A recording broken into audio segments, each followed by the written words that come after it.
උදේම කන්දේ පැත්තෙන් එන හීතල හොළඟත් එක්ක තමයි මම මගේ දවස ආරම්භ කරන්නේ. කන්ද වටේ තියෙන නිස්කලංක බව මට හුඟා සංසුන් හැඟීමක් ඇති කරනවා. අදත් මගේ මොන්ටයි ගමේ ගෙවෙන ලස්සන දවසක්. කෑමකට කලින් ඉතින් මම කැමතිම දේ තමයි තේ කෝප්පයක් කියන්නේ.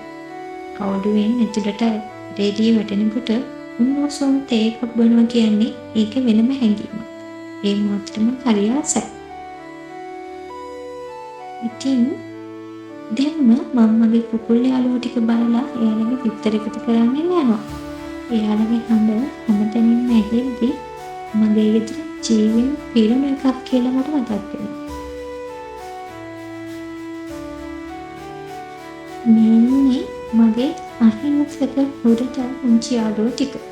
මෙයාලගේ සන්තුන් හැසිරීම මට දවස පුරාම සංසුන් වෙලා ඉන්න උදව් වෙනවා.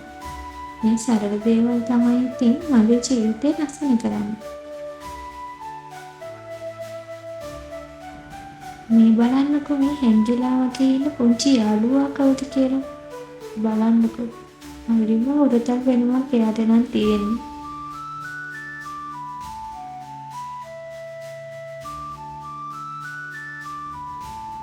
අන්ද පැත්තට ගිහිල්ලා මෙන්න මේ යාළුවෝ ටික බලලා ආවේ නැත්තම් හිතටත් හරි නෑ වගේ.